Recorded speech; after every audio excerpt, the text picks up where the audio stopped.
dari MK, Bang Doli, tanggapannya gimana, Bang? Ya, buat saya untuk kesekian kalinya putusan Mahkamah Konstitusi ini selalu menjadi kejutan, ya. Ini kan kita sisa tinggal kurang lebih seminggu lagi nih mulai pendaftaran. Tiba-tiba ada kebijakan baru dan kita sama-sama tahu putusan Mahkamah Konstitusi itu final and binding. Nah, tadi saya udah langsung koordinasi dengan Ketua KPU. Ketua KPU juga ada acara di sebelah, langsung pulang ke kantor, kumpul dengan kawan-kawannya, sesama komisioner, dan saya lagi nunggu putusan lengkapnya gitu. Nah, kalau kita lihat yang dari berita sekarang ini kan ada perubahan yang sangat mendasar ya. Jadi, dan hitungan hampir semua partai di setiap daerah nanti akan juga bisa kemungkinan untuk mencalonkan pasangannya sendiri gitu. Apalagi yang dihitung kan bukan dari jumlah penduduk tapi dari jumlah DPT. Nah, tentu ini akan akan merubah dari perspektif politik, pasti akan merubah konstelasi politik gitu. Tapi persoalannya apakah dalam 7 hari yang sisa ini akan baik atau tidak gitu ya. Makanya nanti akan kita pelajari. Dan memang kami sudah jadwalkan hari Senin tanggal 26 besok itu akan ada RDP yang memang akan membahas soal 3 rancangan PKPU dan 2 rancangan Perbawaslu. Mungkin hari Sabtu kami akan konsinyering dulu. Nah, bahan ini nanti akan kami bahas di konsinyering di hari Sabtu. Mudah-mudahan hari Senin nanti akan ada ya putusan. Kalau lihat dari tata peraturan perundangan kita, putusan ini nanti akan harus dituangkan di PKPU gitu. Bang Doli, ini kan kalau misalnya MK ada putusan MK ini artinya Mas Anies ini bisa maju melalui PDIP. Nah, ini melihatnya sebagai saingan Kim Plus nantinya seperti apa, Bang? Ya, saya kira itu yang tadi saya katakan, ini bukan hanya Jakarta. Hampir di semua tempat, provinsi, kabupaten, kota akan bisa merubah peta politik pencalonannya nanti gitu. Nah, tentu kalau kami dari Partai Golkar, dari Koalisi Indonesia Maju, ya tentu ini akan harus ada akan ada rapat lah ya. Kita akan pastikan dulu, ini kan baru saya belum nerima putusannya ya. Kadang-kadang kan putusan itu kalau nanti nggak tahu ada frasa-frasa apa di dalamnya sampai di akhir nanti yang kita ketahui nanti pada akhirnya apakah memang ini harus diberlakukan sekarang atau tidak gitu. Bang, artinya Komisi 2 bakal memanggil KPU untuk melakukan pendalaman gitu ya, Bang? Iya, hari Senin. Ya, tadi sebetulnya kita udah agendakan hari Senin itu membahas 3 rancangan PKPU termasuk terutama yang logistik ya. Tapi kalau ini kan nanti akan merubah PKPU yang kemarin ya. PKPU yang kemarin sudah kita sahkan gitu. Nah, sekaligus lah nanti hari Sabtu kita konsinyering, nanti hari Senin kita RDP. Mungkin apakah Golkar sudah memetakan akan ada perubahan calon-calon di daerah-daerah mana?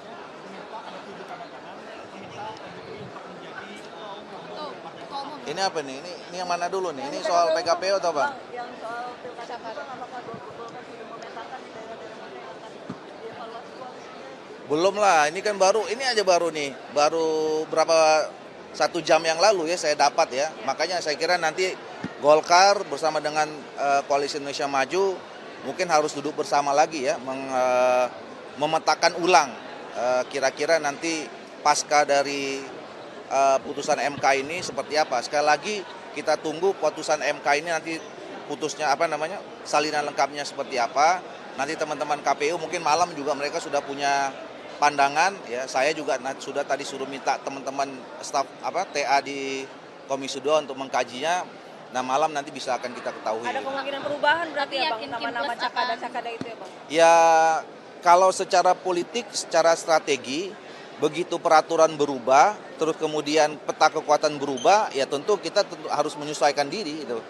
Tapi yakin Kim Plus akan solid, Bang, melihat pemetaan yang akan berubah? Ya, insya Allah selama ini kan kita udah teruji ya. Kita sudah punya success story kemarin di Pilpres. Sejauh ini dalam pemetaan atau pencalonan pasangan-pasangan calon di sekian daerah yang kayak kami misalnya kan kami sudah ada sekitar 27 provinsi, ada sekitar 400 kabupaten kota, semuanya itu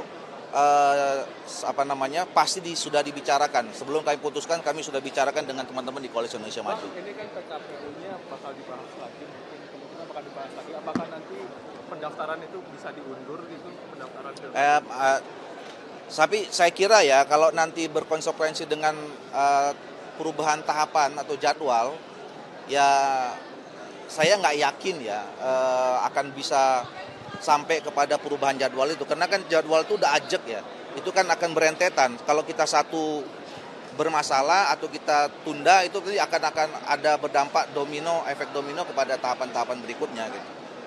Cukup. Perubahan jadwal nggak mungkin kan berarti apa? Ya makanya nanti kita lihat lah, kita lihat hari Senin.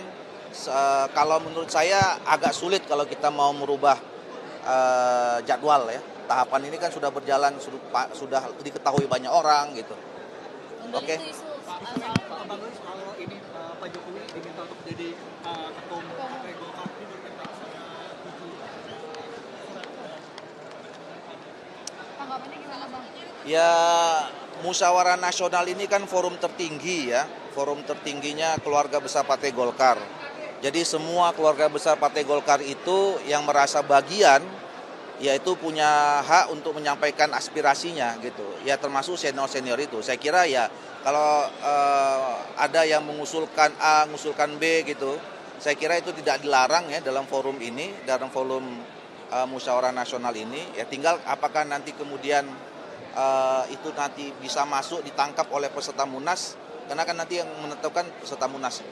Oke, cukup ya. Tadi Pak, ini sekarang MK memutuskan bahwa partai yang tidak punya kursi di DPRD ini bisa mencalonkan gubernur. Artinya ini kan PDIP bisa mencalonkan Pak Anies ya Pak ya. Ini apakah menjadi ancaman untuk Kimlos?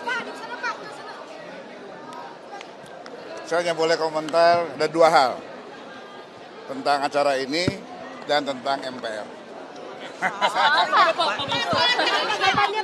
Ya,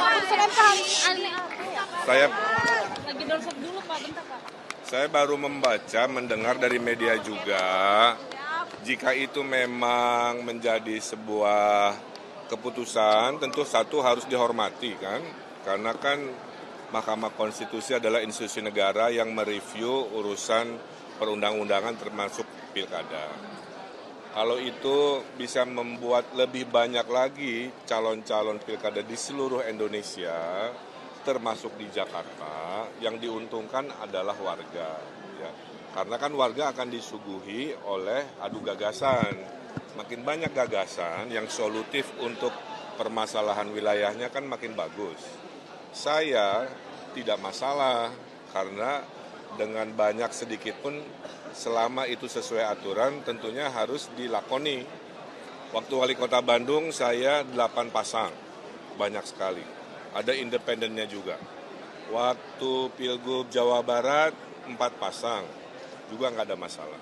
Nah di Jakarta dengan dinamikanya mau sedikit mau banyak, tentunya kita lihat hasil akhir di pendaftaran.